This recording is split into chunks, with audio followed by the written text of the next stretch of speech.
Welcome back to episode 3 of the Pre-Match Pint podcast, the show brought to you by Luke James, Dan Lockwood and Callum Ison. It's been a while since we last spoke and a lot has changed. Liverpool are the new Premier League champions. Manchester City have lost against Chelsea and Southampton.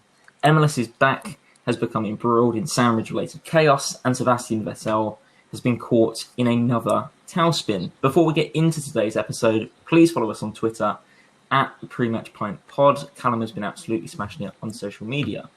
Right, it's time to start. Callum, what has caught your attention since we last spoke? Well, I think rather surprisingly to you two, I'm going to start with Liverpool. Obviously, with their first title win in 30 years, the first of my lifetime, gives away my age just a little bit. But yeah, what a special moment for the club and for all the fans around the world. I think Klopp summed it up quite well when he said, this one's for obviously Kenny Dalglish and Steven Gerrard, but it's most importantly for you. Yeah, so that's definitely the thing that caught my eye this week. It's kind of what I've been focusing on ever since it's happened. I can't quite get over it, and I don't think I will for quite some time yet. And Dan, over to you. Since we last spoke, what has kind of been on your attention? Pretty much it has just been sort of the Liverpool title win.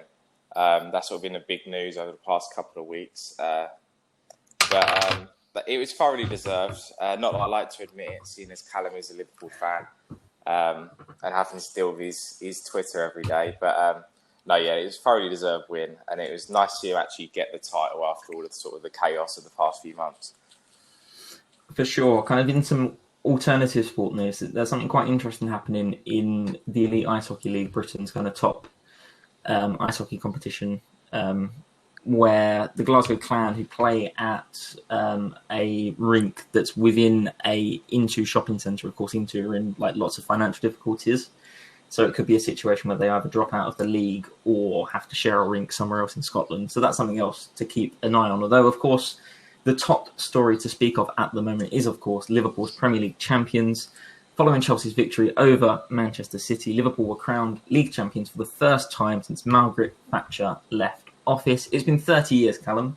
You're a Liverpool fan. Walk us through those feelings on the night Klopp's men inched over the finishing line. Well, what can I say, really, apart from it was a brilliant feeling. I mean, I think you can go one of two ways when you're celebrating a title win. I think quite a lot of fans, as we probably saw from some of the videos at Anfield, went out and started celebrating, got on the booze. Whereas some fans, and this is kind of what I did, kind of sat there for a moment, just taking it all in.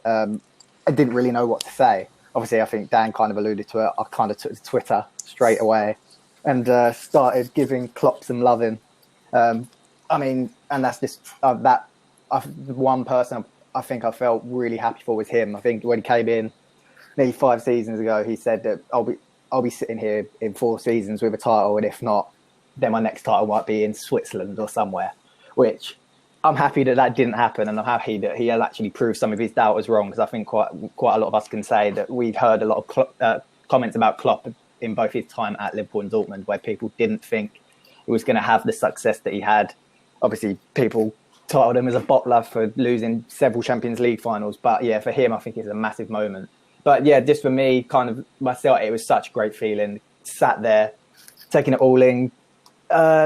It was just a bit emotional. I think even more emotional, obviously, given everything that's happened with the coronavirus. Obviously, a lot of people have lost their lives. A lot of Liverpool fans have lost their lives. So, and then there's a lot of fans around the country that obviously aren't able to get down to Liverpool and Anfield. So I'd have loved to have been down there to experience what it was like in normal circumstances. But obviously that couldn't happen. And Dan, what did you make of kind of the moment when Liverpool pushed over the line? Were you watching the Chelsea game, or did you kind of see the reaction filter through on social media? So I wasn't watching the game myself, but I obviously saw all of the reaction coming through Twitter, especially through Callum's Twitter, especially. But I mean, it must be a great feeling for the Liverpool fans, so especially having like all the chaos, as I said, sort of the doubts whether the season would continue and what would happen with the title. So it is nice for them to sort of get it over the line, and it's good to see people sort of rejoicing again after sort of everything that's been going on with the coronavirus. So it's nice to see sort of something good happening, even if it was for a Liverpool team.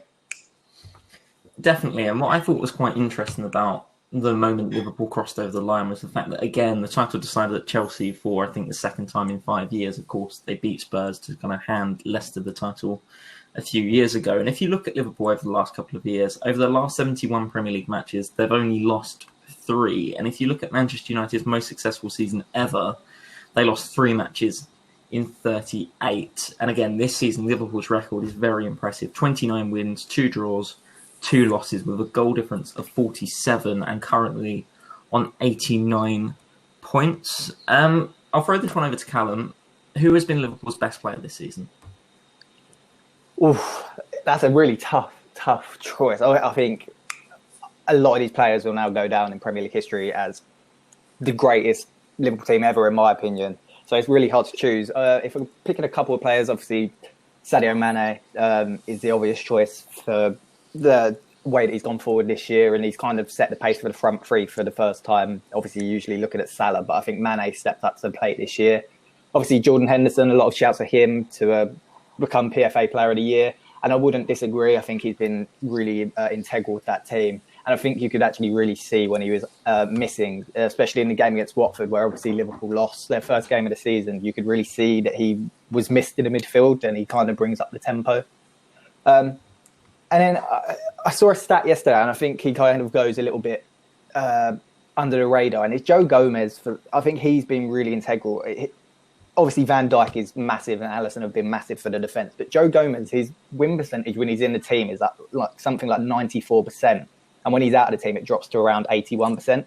So I think he's actually massively underrated in that Liverpool defence. And I think he's been really key to how this defence performed so well this season. Definitely. For you, Dan, which Liverpool player has kind of stood out this season? I mean, obviously, there's a lot to choose from, as Callum said. I mean, it's sort of a big squad that doesn't really have too many negatives about it. But I think you've got to look at Jordan Henderson for their Player of the Year. He's sort of been instrumental in the way they play, sort of leading them to the Premier League title for, as you said, the first time in 30 years. So I think you've got to look at sort of the captain. He's done a great job with this Liverpool side to sort of get them going. Obviously, talking about Jordan Henderson, I think both of us kind of said that he has been one of Liverpool's best players this year. Obviously, the discussion that's kind of going on now is who's going to get PFA Player of the Year. Obviously, Kevin De Bruyne should be in that conversation as well. If we're going to pick between probably Jordan Henderson, I reckon Sadio Mane and Kevin De Bruyne, who are we going to pick for that?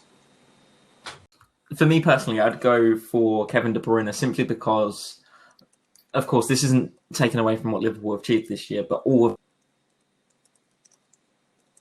really, really well. And when you compare it with Manchester City, of course, they've kind of been off the boil across several parts of the season. And if you look at De Bruyne as well, last season he obviously had a very, very injury-hit campaign. And you look at his numbers this year and he's already kind of doing exceptionally well. His passing's exceptionally good. And you kind of look at his output and it's just kind of top of the table. And in terms of his future, I think he's the only player that Manchester City couldn't really afford to lose. I think he's that important because he can play kind of as the number 8, kind of as a more deep line playmaker or further forward as well. He's such a versatile player. So for me, I think De Bruyne should win the award simply because he's probably the better player and I think he's had the better season on a personal level. But as you see with these awards, a lot of the time it kind of goes because of what you've won and what your team has achieved. So I think Jordan Henderson will probably take the award. Yeah, I mean, I completely agree with you. I do think De Bruyne is a much better player, personally.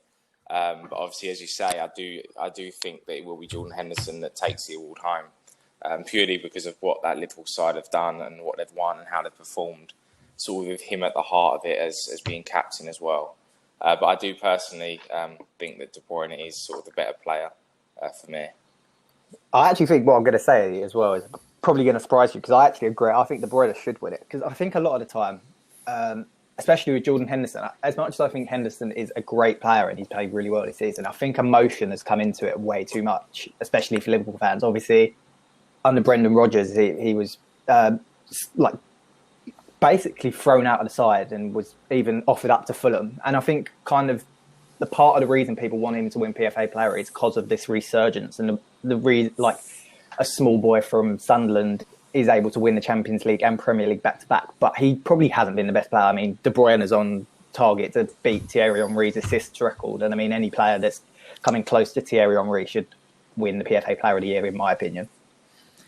For me as well, I think you need to be the best player on your team to win PFA Player of the Year, and I wouldn't even pick Henderson as the best player from Liverpool this year. I'd probably, and again, this isn't someone who's going to win the award, but I'd say Liverpool's best player is Trent Alexander-Arnold, simply because he's not even your typical kind of overlapping wing back in that sense. He's more like a withdrawn playmaker. The way that his passing range is so good, the way that he can move inside, the fact that people talk about him as a potential kind of central midfield option, as well as a right back, a left back, wherever he can really play. I think it says a lot about his quality. And I think if you take Alexander-Arnold out of your team, out of Liverpool's team for a prolonged period of time, it's more damaging to Klopp's system than if you lose Henderson. And again, that's not necessarily a criticism of Henderson, because he does his job well. But it's harder to replace someone like Alexander-Arnold, who's such a unique talent and again has had such a brilliant season in terms of assists and fantasy football points. Yeah, I think he's done everyone's sort of fantasy leagues a favour there. Apart from mine, because I don't like putting Liverpool players in, because I've got a superstition. No, but yeah, I completely get what you're saying. Yeah, Alexander-Arnold, the way he plays, it does just suit the system. And there are players that are like that, sort of like how Firmino is for Liverpool. He suits Klopp's system very well, and it would be very difficult to replace someone like that. Just because, I mean, as a right back, sort of wing back, he has such sort of presence on the pitch, and he can really be a game changer. I think we're going to go on to this in a minute, kind of what's going to happen next season and futures seasons onward. I think Graham Souness said about it on Sky about Trent being moved into midfield, and I'm in two minds about it. I think I do. Obviously, Trent came from the youth system where he did play a lot in central midfield, and I think he has the ability to play there. I think defensively he is sometimes exploited, which worries me obviously a little bit as a right back, especially say if Van Dijk got injured, you could massively see that defence getting exploited, and I think Trent would do well. And then I think someone who's really impressed me actually this season is Nico Williams, the young Welsh boy coming for a right back. And obviously Trent is only 21, so to not give him a chance as well, playing in his favourite position, it would be a bit of a tough decision to make for Klopp, who clearly likes this kid. So I think it'll be interesting to see if Trent continues at right back in the coming seasons, or Klopp tries to kind of do what he did, obviously not Klopp with Gerrard, but Gerrard in his early career played at right back before moving into midfield. So it'd be interesting to see if Trent follows the same path. What would be interesting with that as well is if Alexander-Arnold did play as a central midfielder or did play kind of somewhere else on the pitch, it would potentially allow on the international level and Arnold to play in the same team, which I think would be really, really important for England, because they have the potential to be, and again, I think they're already among England's best players, so it would be great to be able to see them in the same team. I'll throw this to you, Callum. What is Liverpool's best prospect going forwards in terms of the youth players or the players that are starting to break through into the squad? But it's tough. That's a tough question, because obviously Curtis Jones scored this weekend, and he obviously, I think a lot of people know him for his goal against Everton earlier in the season. He's really impressed me so far, and I think he can operate both in a central midfield role, but also kind of covering on in either wing, which I think obviously coronavirus has an impact on the market for Liverpool, and I don't think they're going to invest in a striker or a winger going forward. So I think Curtis Jones could play a massive role next season. I think Klopp really admires him. I think Harvey Elliott is massive.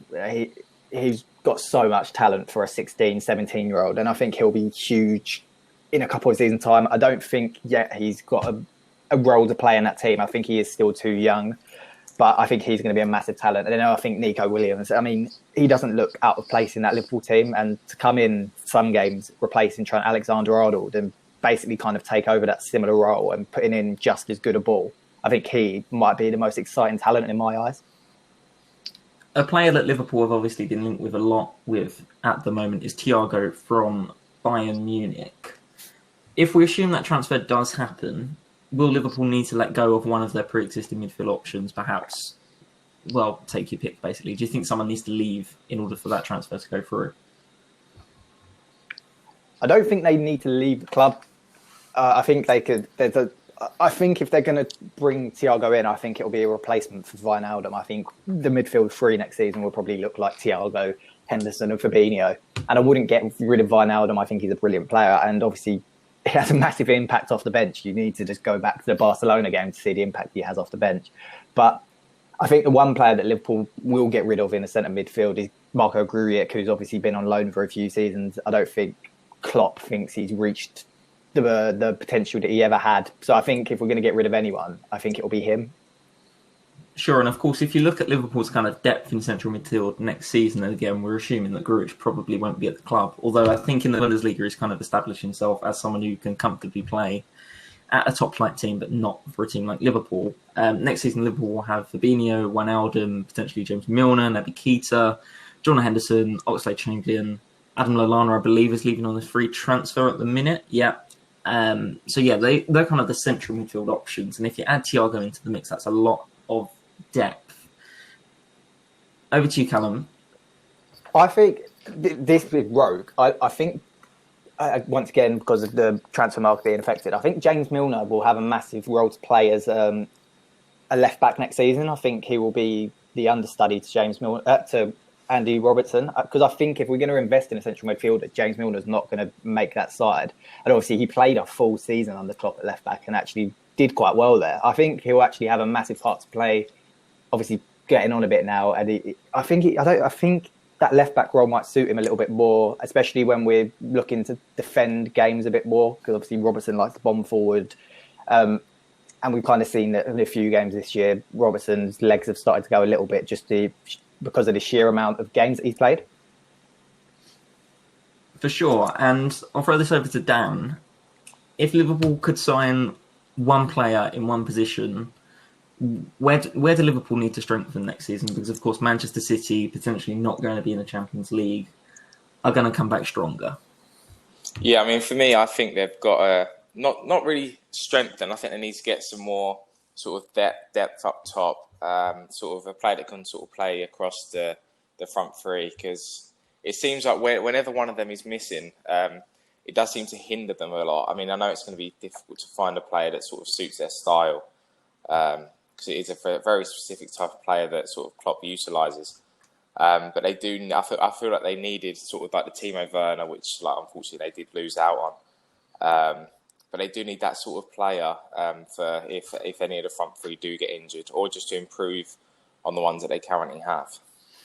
And we talk about Liverpool's front three, of course, Firmino, Mane and Salah. In terms of the substitute options that Liverpool have at the moment, they've got Minamino, who obviously arrived from Red Bull Salzburg in January, and of course Divock Origi, who scored that famous goal in the Champions League. If you look at kind of the players that Liverpool have out on loan, you've got Brewster currently at Swansea, Ben Woodburn, Harry Wilson also out on loan. Callum, do you think any of those players could potentially step into the first-team squad next season? The only one I actually think probably will step into the first-team squad is Ryan Brewster. And I think he's really, since going to the Championship, I think he's really impressed Liverpool fans and the coaching staff. I know Klopp's been keeping in contact with him whilst he's been there. And I think he scored 7 goals, probably should have been 8. One of his free kicks was given as an own goal, which was really harsh on him. But the other two, I don't think Ben Woodburn obviously came through and became Liverpool's youngest ever goal scorer, I believe, and hasn't ever really progressed as much as we thought. And I like Harry Wilson. I think he's a good player, but I don't know if he has the work rate to work in a Klopp team. And I think we'll hold on to him this season just purely because I don't think we'll get the money for him. But I think he'll be gone when the financial aspects of the transfer market starts to go back up towards what we want for him.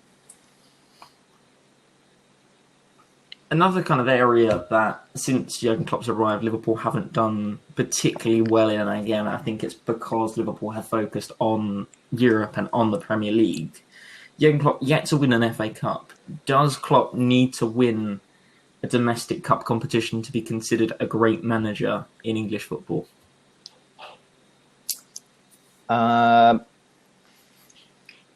This is a hard one. I think as a Liverpool fan, and I think I'll say this for every Liverpool fan, we do not care what anybody else says, Klopp is a legend in our eyes. Like, we could not care less. The man has literally brought us back from basically the brink of this mediocrity. And I think anyone that says otherwise is kind of looking at it with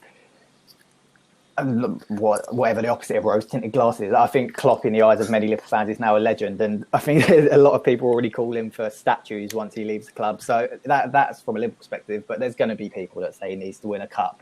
But I don't think Klopp cares about the cups. I mean, even if he didn't have to play the kids as he did this season, he probably would play the kids. It's just how he acts as a manager. So, I don't think Klopp needs to win an FA Cup to be considered a great. I agree, and as well, if you look at next season, of course, there's lots of talk about how the top 7 might sit out of the Carabao Cup or the League Cup or whatever it'll be called next year. And in all honesty, if you look at the FA Cup and you think about managers and you kind of judge them on their strengths, no one kind of looks at Sir Alex Ferguson and goes, "Oh, we didn't win that many FA Cups, particularly kind of since 2000." I don't think anyone particularly judges managers in that way. And again, I think it's just another way for rival supporters to kind of bash Jurgen Klopp. And I think if you look at Klopp's legacy, it's so much more than simply winning competitions, because he's completely changed the way that Liverpool look at themselves as a club. Liverpool are no longer the team that kind of were good in the 90s, and prior to that, it's now a club that can kind of compete against the likes of Real Madrid and not have to go, might have to play an extra defender. And I think it's important as well that Liverpool now have an identity on the pitch, because, and I think particularly kind of since 2000, Liverpool haven't had a distinguishable identity. It's kind of just been, we'll sign some players and hope they play well together in the kind of West Ham scattergun approach. It's like, we've got Steven Gerrard in central midfield, we'll probably be all right. But I think now there's clearly a process that Liverpool have gone through with regards to recruitment. I think that shows with the signing of Minamino as well, because he's a player that kind of made his name in Salzburg in the Austrian Bundesliga. But there's a player that could play in so many different positions. Like, this is my only criticism, I think, of Klopp this season, is he's not really worked out how to play Minamino yet. I don't think he knows what his best position is in the system, because we saw him playing on the right-hand side a couple of weeks ago. I can't remember the game that Minamino played on the right flank. And the issue against Everton, and the issue that you have is Minamino likes to drift inside because he plays like a conventional number 10. And Liverpool, of course, don't play a number 10 because that's kind of the area that Firmino drops into and kind of the space that the likes of Wijnaldum and Keita run into. So I think playing Minamino out wide isn't viable for Liverpool at the moment, especially if you play a striker that drops kind of into the number 10 position. Could he potentially play as a backup to Firmino? I think that's an interesting kind of point. I think he can, but I feel like already kind of watching Minamino, I feel like we could have the same problem with him as we did with Shaqiri, in that we wanted to use Shaqiri as a winger, but obviously Shaqiri wanted to play in a more attacking midfield role.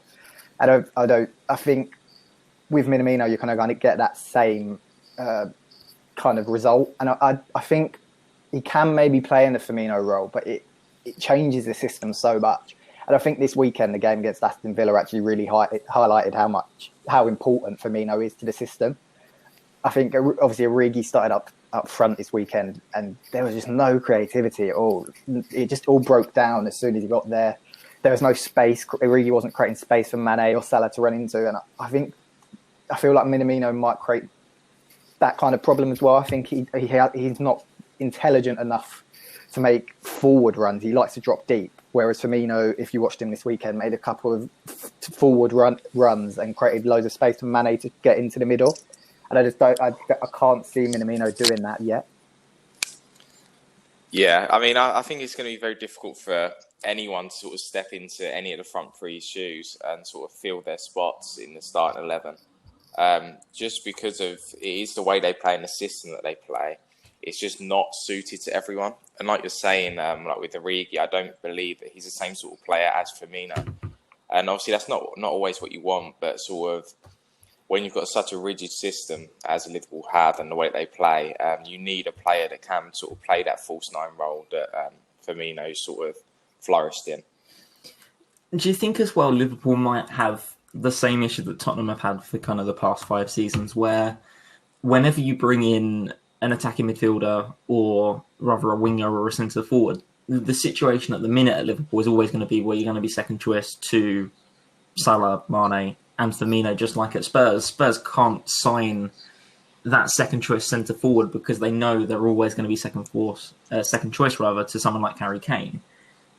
So in terms of a squad management perspective, do you think the reason why Liverpool weren't so keen to splash the cash on someone like Timo Werner was the fact that they couldn't give him the guarantees that he was looking for with regards to playing time? I think it's a massive reason as to why Werner didn't sign. I think another aspect of it was his wages. If you've seen the wages he's signed for Chelsea, is absolutely extortionate. But yeah, I think it's really tough. I think the Minamino signing was shrewd. I think we got him for around 7.5 million, and I mean, clearly he's happy to play second fiddle to one of the front three. But I don't think there's many footballers nowadays, especially attackers, that want to sit on a bench. Obviously, we've been linked with Jadon Sancho. We've been linked with Havertz in the past, but both of them are wanting to come and play first team football. So that's not going to happen. So I think it's really tough to find someone of the quality to be second choice that actually wants to be second choice too. Yeah, no, I completely agree. I mean, it is going to be really difficult to find that player that's happy sitting on a bench for sort of 80 minutes until he's needed, or if there is an injury. It's going to be very difficult to find someone who is of the quality of the front three, sort of like Timo Werner. I mean, I can totally understand why you would go to Chelsea. I mean, he's clearly a stronger player than sort of Tammy Abraham that they're sort of been starting, and Giroud of late. But it is going to be difficult for them to find that bit of quality in depth, because their system is sort of so set and their lineup is very reliant on that. So it's going to be difficult for them to bring someone in. And I think one of kind of the final talking points with regards to Liverpool is this time next year, or perhaps potentially slightly earlier in the year than at this point, will we be celebrating, or rather, will we be seeing another Liverpool title, or do you think this is going to be somewhat of a one-season wonder in terms of winning the competition? I don't think it'll be a one-season wonder. I think the Kaz decision on Manchester City will be massively integral to how Man City perform next season. I think if they get European football, I think once again they're going to try and target the Champions League glory, especially if they don't get it this year. But obviously, if they're not in Europe, they're going to have well-rested players. And I think we saw that when Leicester won the league, that when you have well-rested players, you can keep up your momentum and your fitness a bit better. So I think Man City, if they're not in Europe next year, I think they're going to be my favourites to win it. But I don't think this will be the last time that Liverpool win a Premier League under Klopp. I think we will win it again. My hope is, I think Alex Ferguson did this well when he was at Man United. Anytime they won the league, they went out and made a signing just to freshen up the team and keep people on their toes a bit. And I think that's what Liverpool need to do. I think they need to make at least one signing this season, just to keep it fresh.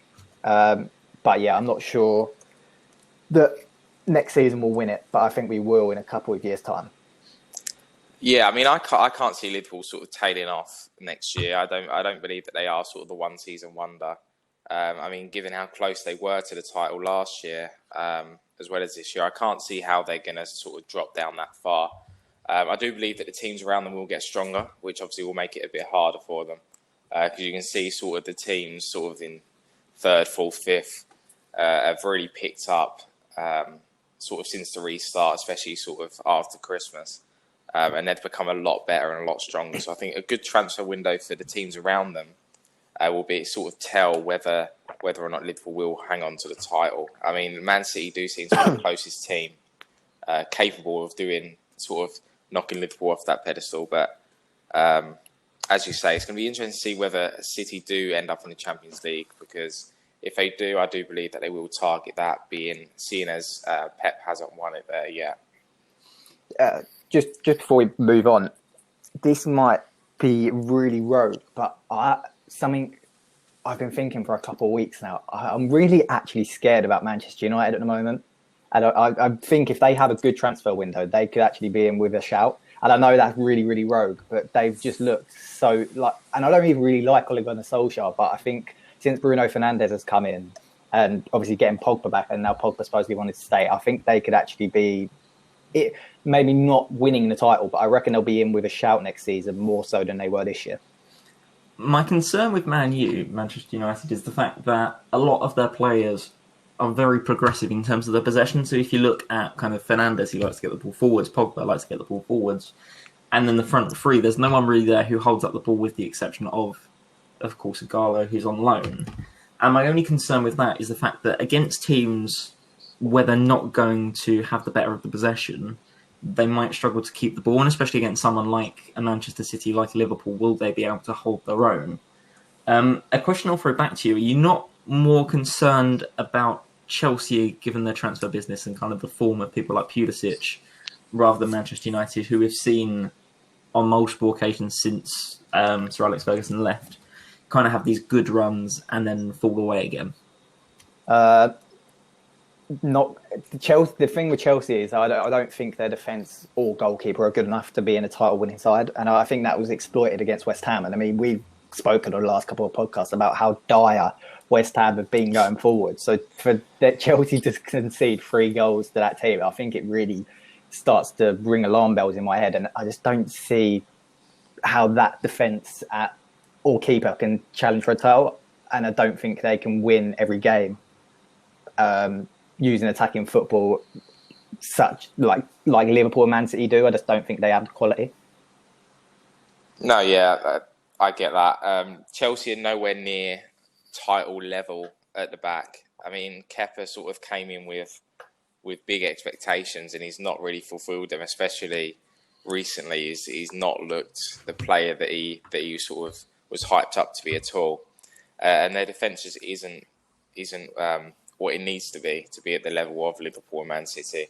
And I think the same sort of with Man United as well. I mean, form-wise, I don't think sort of De Gea has been at his best. I mean, it'll be interesting to see whether they sort of switch over to Dean Henderson next year, with him coming back on loan. But I don't believe that sort of just adding sort of Harry Maguire to that defence has sort of solved all of their problems. But it's just made them a bit better, but I still feel like they need a couple more signings to sort of be contenders. For sure, and of course, if we look kind of across the channel, there were lots and lots of contenders in this week's opening Formula One race of the season at the Austrian Grand Prix. Valtteri Bottas survived reliability issues to win an action-packed, incident-laden Austrian Grand Prix as Lewis Hamilton took 4th position after a 5-second time penalty. This was 4 months after the first race of the season was called off as a result of the coronavirus crisis in Australia. But Mercedes' win was anything but the cruise they had expected, given their performance in qualifying and in practice. So gearbox concerns slowed down the cars, and Hamilton was penalised 5 seconds for a collision with Red Bull's Alex Albon in the closing stages of the race. That was after a safety car incident where Kimi Räikkönen's wheel tyre essentially just fell off. Charles Leclerc came second after a very, very strong drive from him, despite the fact his Ferrari was pretty slow on the day. And of course, the main beneficiary of Hamilton's penalty was Lando Norris, who secured his first podium finish by 1/10 of a second. The world champion appeared to be faster car on track, but the safety car period threw multiple curveballs into the mix, and the race came alive in what became a chaotic final 16 laps of the race. It was a sensational race this weekend, Dan. What did you make of it? I mean, I've got to be honest, I don't sort of watch the F1 as much as you do. I mean, I've seen the highlights just sort of in preparation to this. But for me, it's just good to see it back. It's good to see sort of all the sports getting back to normal. Sort of surprising to see sort of Lewis Hamilton down in 4th, well, for me anyway, sort of not being as much of an F1 fan as used to are. But it's just good to see it all coming back to normal, and hopefully it will carry on in the coming weeks. And of course, if we look at the full classifications from this race, so Valtteri Bottas was, of course, on the top step of the podium, followed by Charles Leclerc, Lando Norris, Lewis Hamilton. Carlos Sainz was in 5th. Behind him was Sergio Perez. Then in 7th, 8th, 9th and 10th Pierre Gasly, Esteban Ocon, Antonio, and in 10th position, a former world champion, I believe it will stay former for eternity at this point, Sebastian Vettel in 10th position in his Ferrari. It was a strange weekend for Ferrari, Callum, because for such kind of a long period of the weekend, Ferrari were one of the runners rather than one of the contenders, and yet Charles Leclerc still finished second. What did you make of Ferrari's weekend? Yeah, I think they had a weird weekend. Obviously, Vettel went out quite early in qualifying, which I think was kind of detrimental to their weekend anyway. And I think Leclerc was the one that actually picked him out of qualifying. So they weren't at the... I mean, I'm not meaning this as a pun, but they weren't at the races as far as I was concerned. I think Leclerc had a really good race. But I feel like, as you just kind of said, I think Vettel's time in F1 is probably coming to an end. I think, obviously, he's moving on next season. And I think it's probably a good choice for Ferrari, even though it's probably been called a Vettel decision. I think it's a good choice for Ferrari to kind of move on from Vettel and get someone else in, because I think that Ferrari team is kind of coming a bit dull with how Vettel is performing recently. And of course, as well, the issue that Ferrari had was, even when Sebastian Vettel started to kind of climb up through the positions this weekend, is there was a moment where he basically attempted an overtake on the person who's replaced him at Ferrari, Carlos Sainz. He then totally messed up the corner, span, and dropped right down the positions once again. It was just another example of Sebastian Vettel making unforced errors at a moment where his team really just needed a sensible, comfortable drive from a former world champion. Another person who you kind of would have expected better things from this weekend was Lewis Hamilton. Of course, for much of the race, in second position, it looked like it was going to be a really comfortable 1-2 for Mercedes, which again would have been the most predictable and kind of run-of-the-mill start to the season you could have had. But of course, in the closing stages of the race, after the safety car was deployed as a result of Kimi Raikkonen's stray wheel, Alex Albon had overtaken Hamilton, and then Hamilton initiated some contact. Albon went spinning into the gravel. Hamilton was then, of course, given a 5-second time penalty. Do you think the punishment was fair, or do you think perhaps he should have got more or less in terms of his deduction? I think it was fair in my eyes. I mean, Hamilton had a really strange weekend. In qualifying, he obviously got a grid penalty as well for speeding during the yellow flag, I believe. And I just feel like Hamilton had a really strange race, and he's just had a strange weekend on and off the track as well. Obviously, there was talk about his contract situation, but I think the punishment probably was fair. I felt really bad for Albon. He had a sensational race. He was doing really well, and for him to fall off, maybe even pushing for a podium finish down to what I think 11th he finished in the end, is actually really sad for him. I think he had was an exceptional race. So I think the punishment was fair. Something I want to talk about actually is in the Mercedes team. Obviously, you've got Hamilton and Bottas, both serial winners, and both obviously want to go for this world championship. Something that kind of played on me was, obviously in the Mercedes team, they knew that Hamilton was going to get his 5-second penalty. So Bottas was obviously leading the race.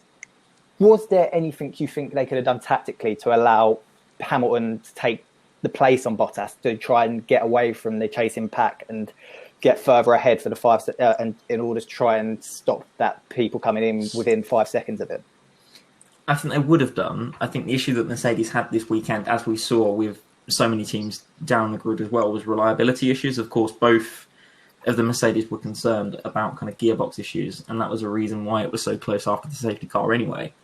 And I think even if Hamilton was allowed to overtake Bottas and kind of try to build up that gap, it would have been a huge risk for Mercedes, because it could have been a situation where you put Bottas under so much pressure defensively, trying to hold back the cars behind him rather than Lewis Hamilton being so much quicker than everyone else, which would have been seriously entertaining, because you could have had a situation where Bottas dropped so far back that Hamilton then ended up winning the race or something crazy like that. But I think kind of given the situation, I think it was unrealistic for Mercedes to have been able to do that.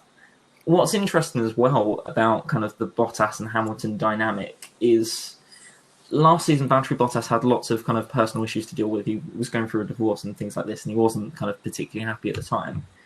This season, Bottas is cutting an entirely kind of different figure and personality around the track, kind of on the track. And he seems to be, of course, we're only one race into the season, but he seems to be enjoying it a lot more. And I think it could be interesting again, because Bottas was, and I said this in my report, Bottas was faultless pretty much. He led from start to finish. He obviously secured pole in qualifying. He was quicker than Hamilton all weekend. And given the fact that Hamilton is, of course, Mercedes' number one driver, it's not a good start. And again, Bottas won the first race last season as well. But if Bottas can win again this weekend, it will really put the pressure on Hamilton, especially if he doesn't finish second. Yeah, I'd actually really like Bottas.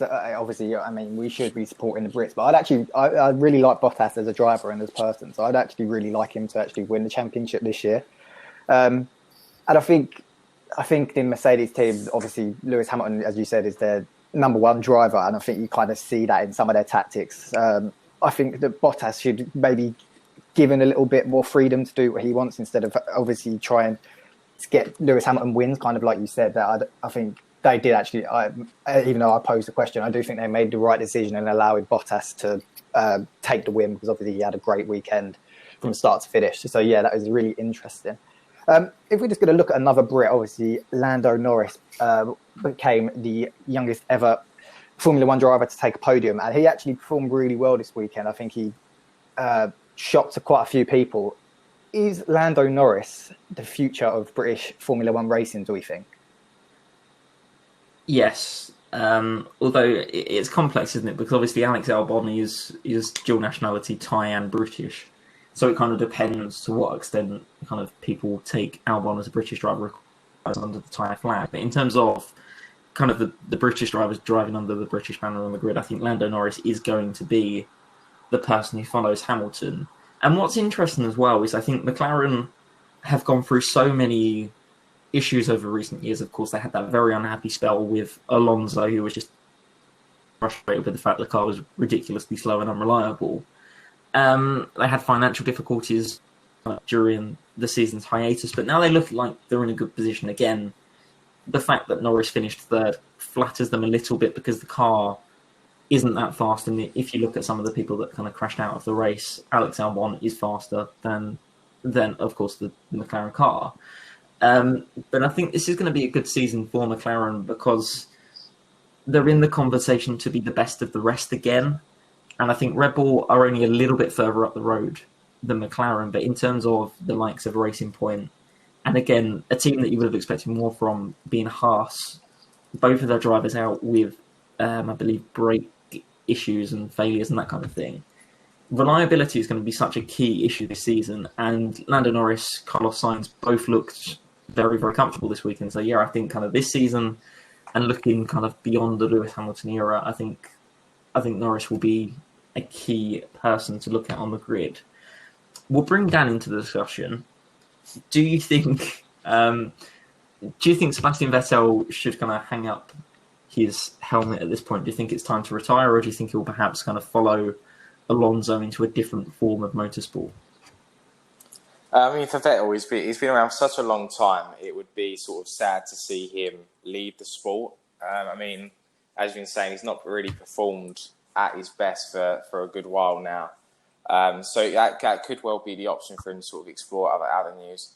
It'll be interesting to see whether anyone does sort of take a chance on him in the F1. But yeah, I do probably feel like it's time for Vettel to sort of move on and pursue other options in his career. And looking ahead towards next weekend, I think it's probably about time we make some predictions. Do you think, Callum, next weekend is going to be another kind of Mercedes dominant at the front with basically a straight fight between Bottas and Hamilton? And if so, do you think Hamilton or Bottas will have the better of it next weekend? Yeah, to be honest, I do think Mercedes are going to be the team to beat this year. I think they've probably got the best car on the grid. So yeah, I can't see. Well, you could see a challenger, but I think Mercedes will win this race, and I think it will be Hamilton. I don't think he'll want to let Bottas get a 2-win head start on him.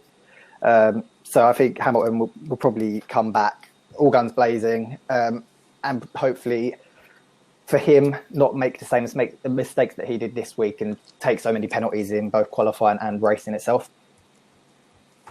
What will be interesting as well, and I think this is going to be massively important with regards to the race, is the weather.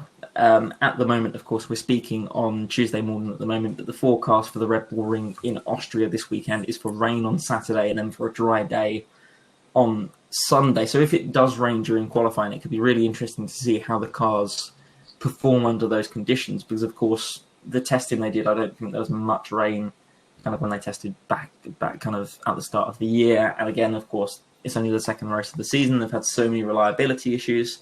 It'll be interesting to see how some of the new parts of the car onto the car kind of affect the performance in the rain. For me personally, I honestly think Bottas will probably win the race again, simply because he was so good this weekend. And he said after the race as well that he still thinks he's got space to improve at the Grand Prix next weekend. So I think Valtteri Bottas could potentially take 50 points from 50 at the start of the season.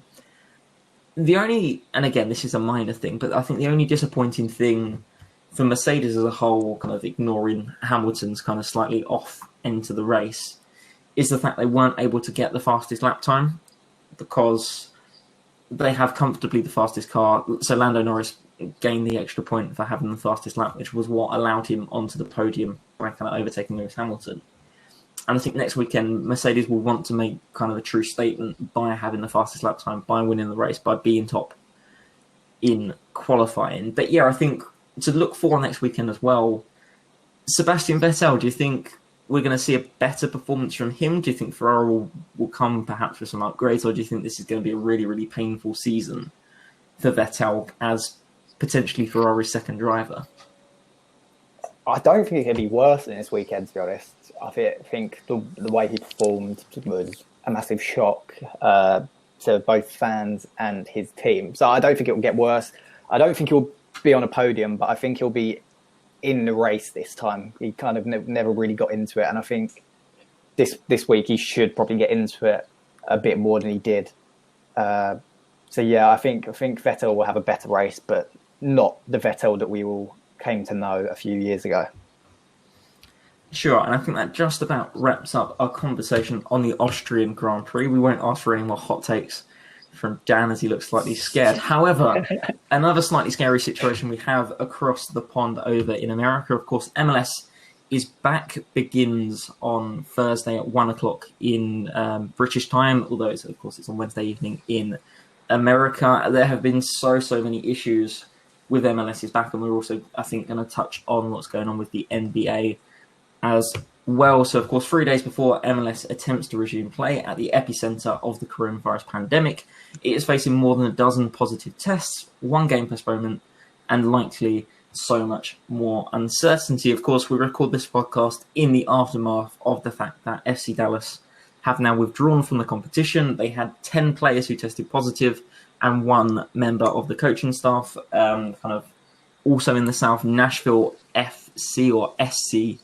rather have currently got, I believe, 5 positive tests on the playing side of things and one coach who has also tested positive.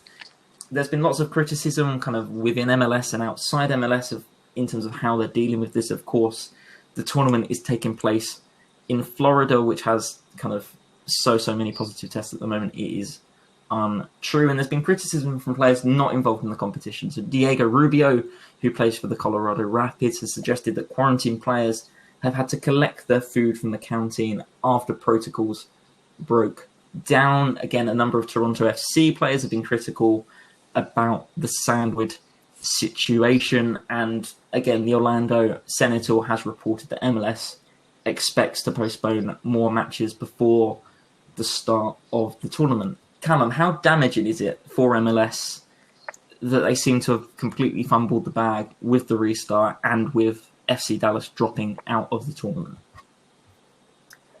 I think it's huge because obviously in America, obviously the MLS is not the biggest sport, but it had a period of time where no other sport was going to be coming back. So it's going to be the main focus for America. And I think the way that they've handled it, and the fact that one of the teams has dropped out and one of their biggest stars in Carlos Vela has also decided to drop out. It's just not good for the brand or just anything in general, because you can't upset the players as well. A lot of the players have coming out and saying that, like you mentioned about Sandwichgate, that they're not getting delivered the food that they was promised. So if you're going to upset your players, it's just a complete shambles in my eyes. Something needs to be done, and if that's postponing it for another period of time, then albeit, because you cannot make these players go out when there's this huge risk, especially, I think America, we all know how bad they've dealt with coronavirus. You can't force them to basically put their lives at risk just because you want them to play football. For sure, and these statistics were taken kind of at 10 minutes past 10 yesterday morning. But if you look at the COVID-19 cases, especially in Florida at the minute, they have 200,000 confirmed cases, 3,731 deaths. And nationwide, they have just under 3 million confirmed cases and over 132,000 deaths. And the issue that MLS have had, and something that I think has been such an issue in the return to play plans, is the fact that the players have only had to start to arrive in Florida now. And what Commissioner Don Garber has been saying is the fact that MLS doesn't think that the FC Dallas players, that the Nashville SC players have picked up the disease while in Florida, while in the bubble. They think they've picked it up in the home markets. What I don't really understand from a common sense perspective is, why are you flying lots of people across the country without quarantining them for a period beforehand and then only quarantining them for like 24 hours once they arrive? Surely it would have made more sense, like the NBA is doing, to either fly them in, put them in a strict quarantine for 2 weeks, and then kind of act like you've just arrived. And that's quite concerning. And again, you talk about Carlos Vela, who isn't going to be playing at the competition because he's staying at home with his pregnant wife. And again, I think that's a totally kind of respectable and probably correct decision given the situation in Florida.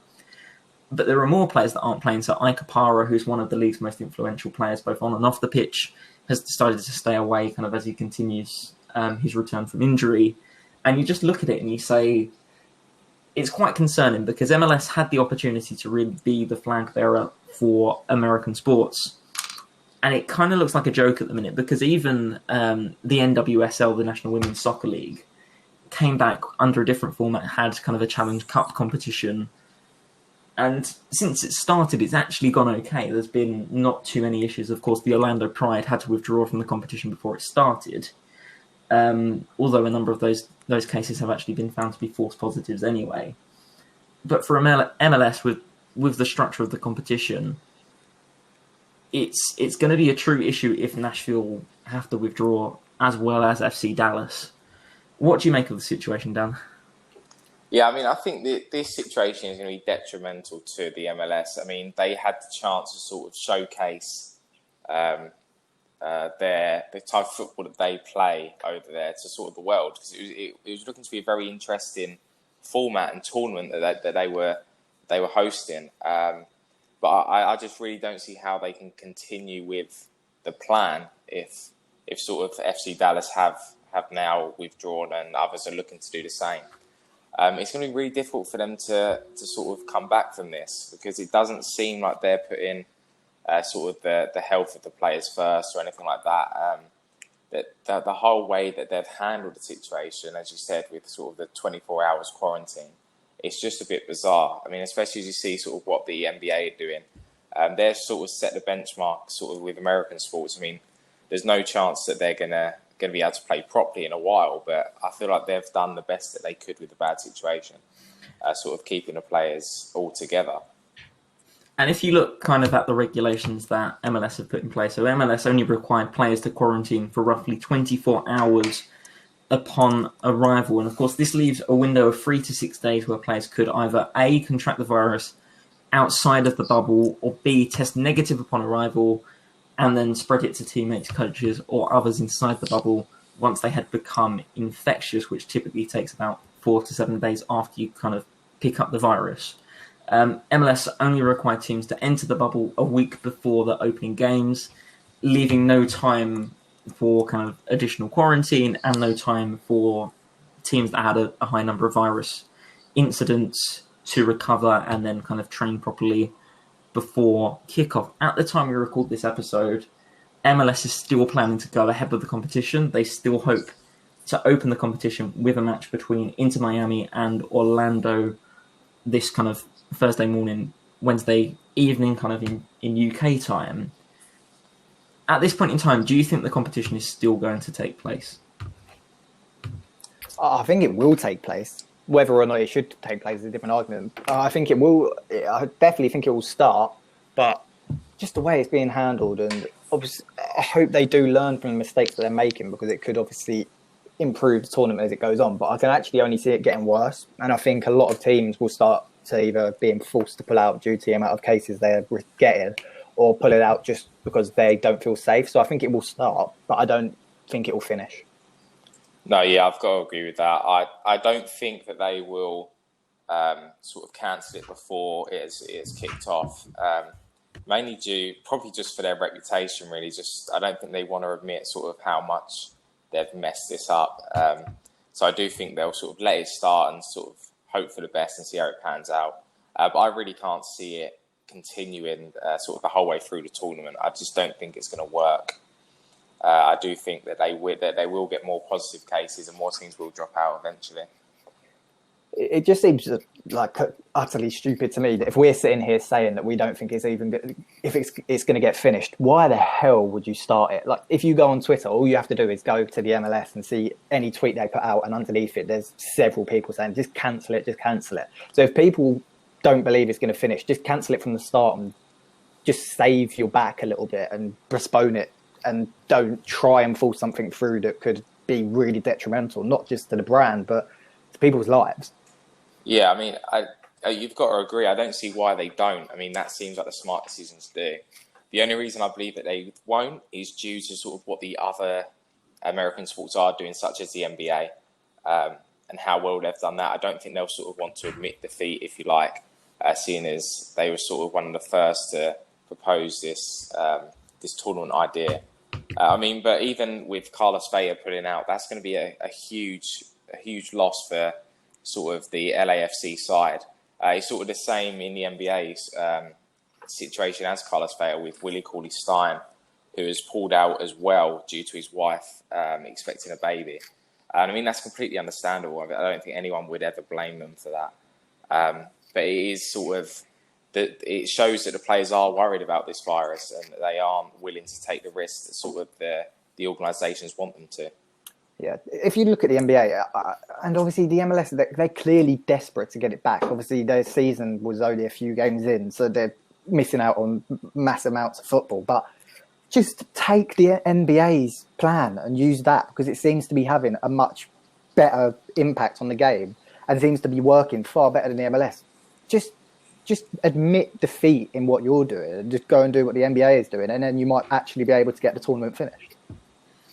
I think the issue that MLS had when they were planning the competition was they looked across the pond, they looked at what was happening in Europe and looked across the other leagues, and they saw a situation where competitions were able to return, and they'd returned quite kind of well. Like the Bundesliga, I think particularly did such a good job of bringing football back.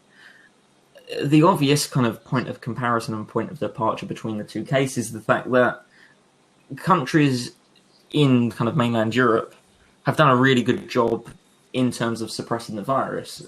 The United Kingdom less so, but I think the Premier League has still done a pretty good job considering.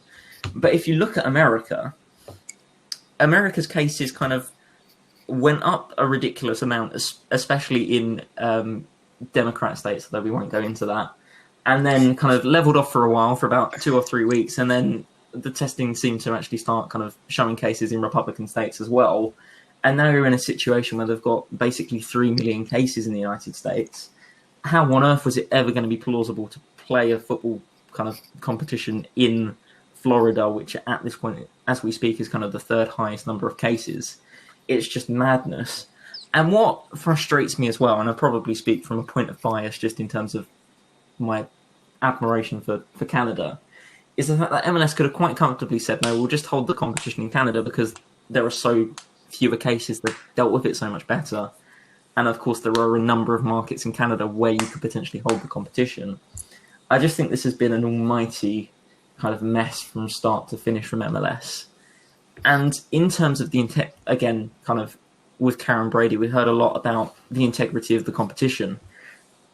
You can't have a situation where regular season points are on the line in the group stage matches if one of the teams isn't taking part, because then you have a situation where one team has played 3 less games, and the 3 less games are in quite a bizarre situation anyway, because even if the regular season does come back, which I'm going to whisper this quietly, don't think it will, you're going to have a situation where Dallas would have played 3 completely different matches to everyone else, which is just a ridiculous situation to be in.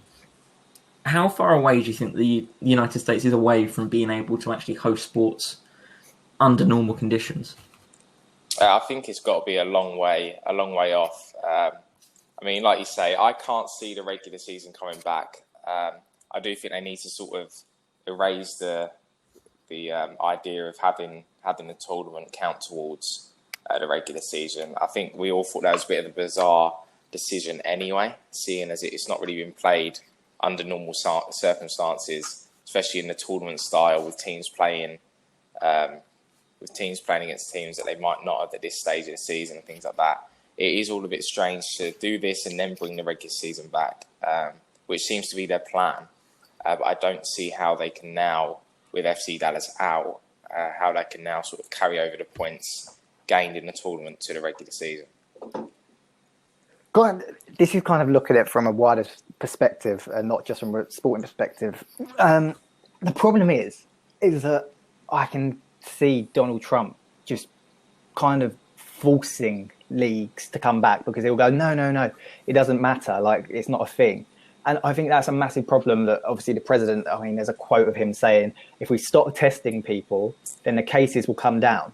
Which, I mean, if that's your president's point of view, then I think they're just going to push ahead no matter what, because I don't think there's anyone there to stop them. And I think we probably will see the MLS coming back, even though it's not safe. I would give them slightly more credit than that, to be honest. I think, and especially if, and there's a geopolitical element to this as well, because Canada has essentially shut the border between America and Canada. And ironically, Mexico has also shut the border between Mexico and the United States, which kind of it is handy because America built a wall for them. 2020 in a nutshell. Exactly. And the issue that you have is MLS is in a position where it's looking to grow a global audience, and it's partially achieved in doing that because essentially we're talking about it and none of us currently live in America.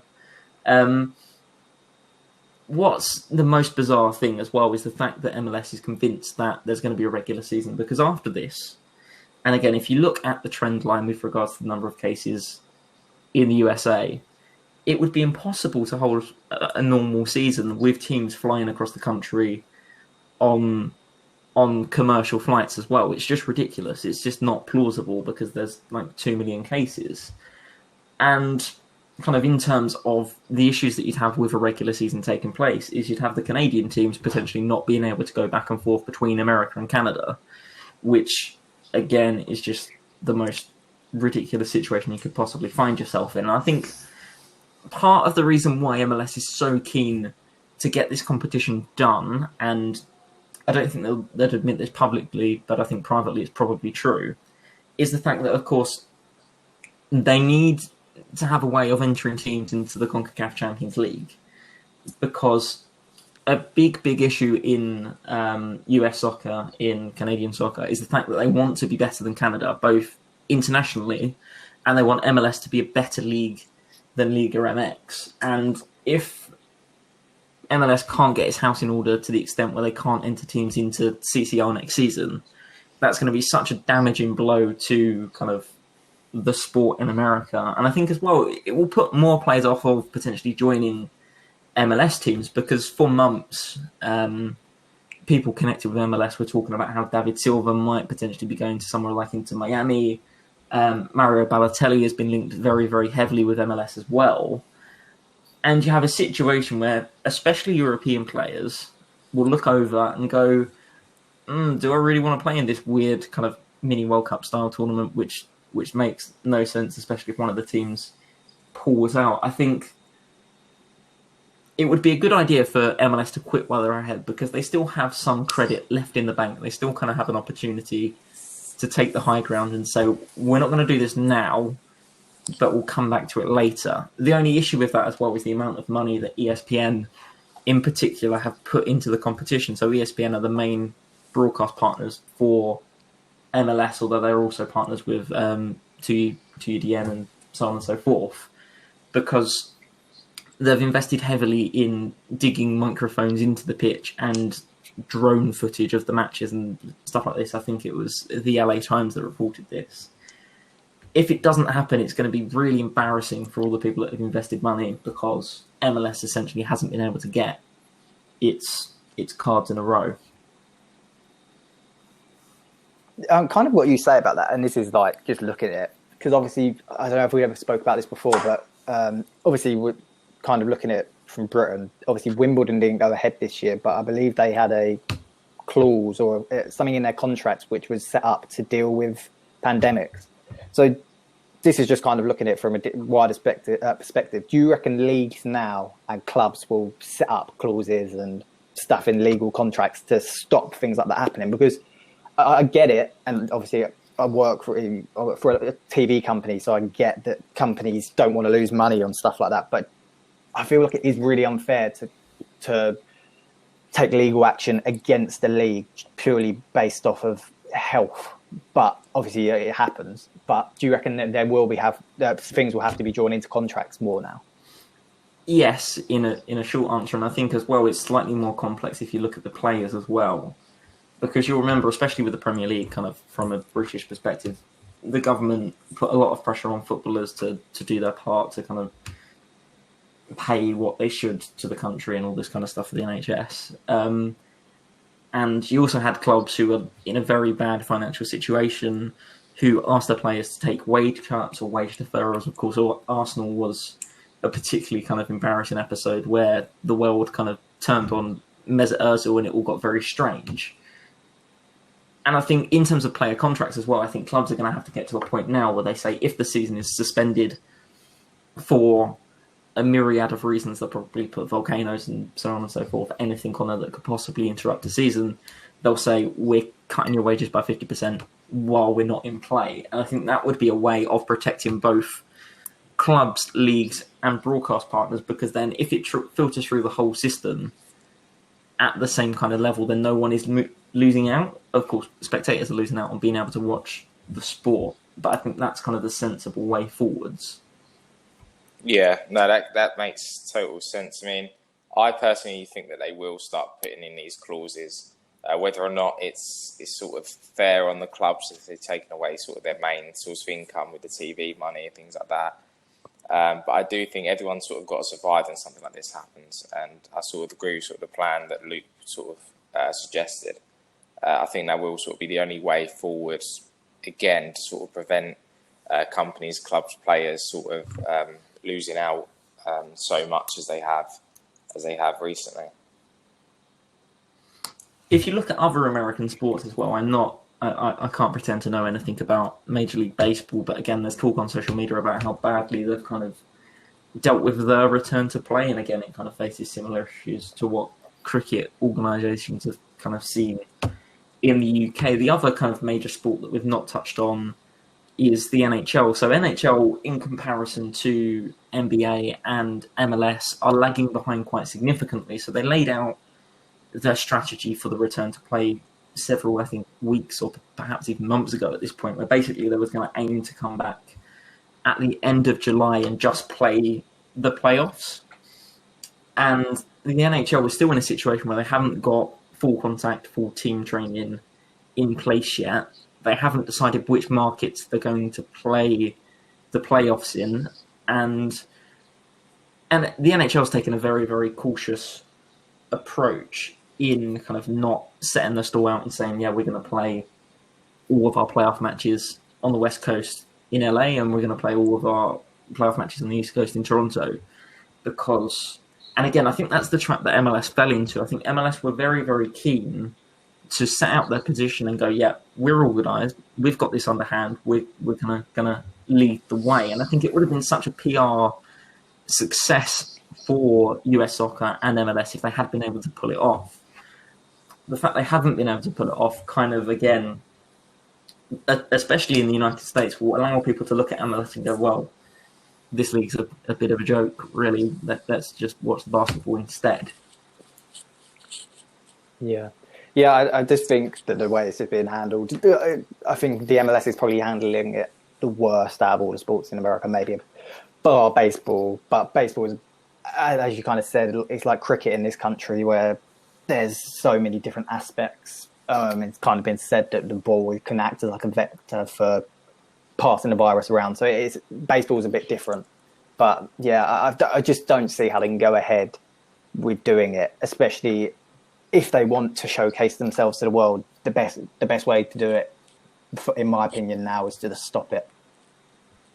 Yeah, definitely. I think that was what the MLS was aiming for, sort of engage a worldwide audience for this tournament style, which, I mean, we were all pretty excited about.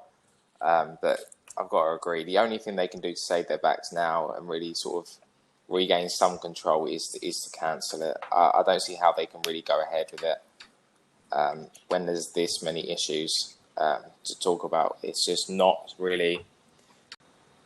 I don't see how they can really go ahead with it because it's not foreseeable that they can keep everybody safe and everybody sort of not at risk, especially with the issues that they've had sort of with the food protocols and things like that. It's just little things that are so ridiculous that you wouldn't even expect it to have that huge an impact, but it really does. And I think that's where they've messed up, and they've not considered the little things, and rather have just tried to sort of put on this spectacle of a show for the world. But it's really not worked out.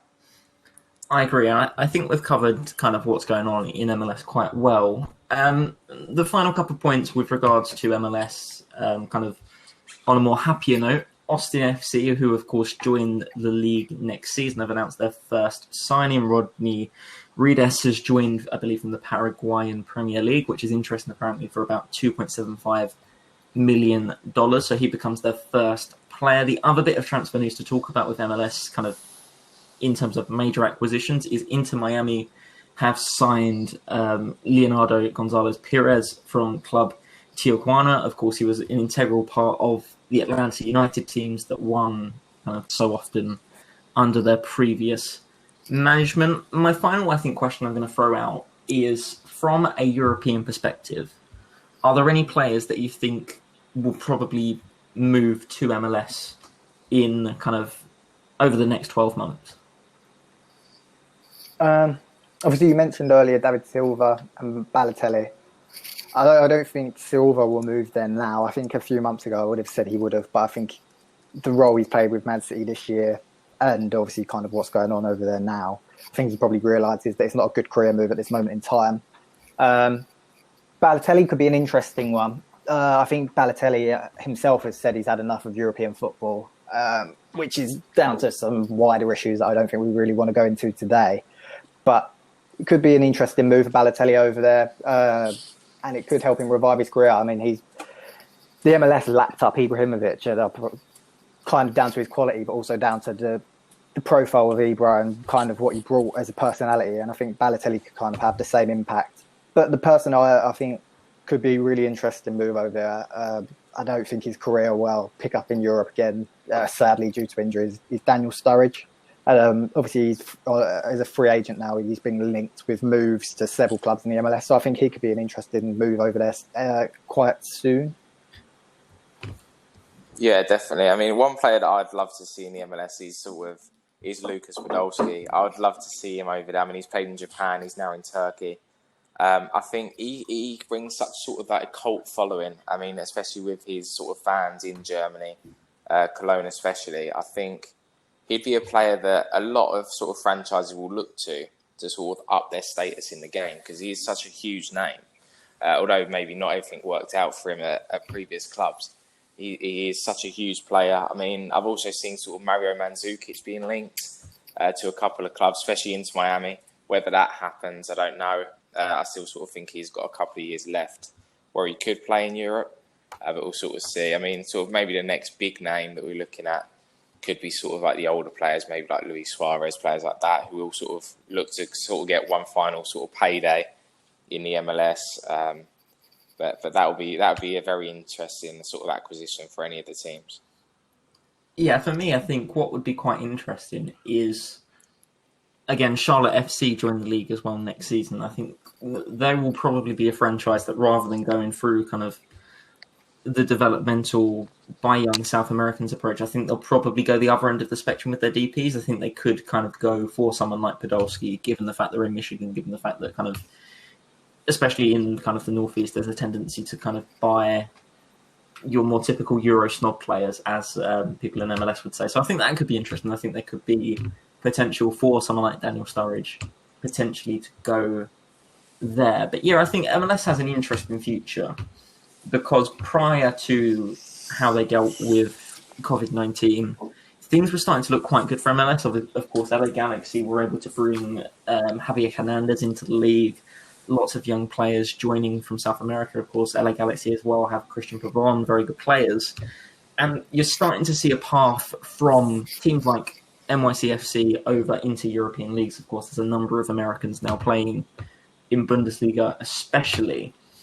So I think going forwards, I think MLS needs to hit the reset button in terms of kind of their dealership with this. They need to take a step back. They need to watch and listen, essentially, because MLS, I think, in my opinion, has become a little bit fixated with leading American sports, when realistically that's not their status.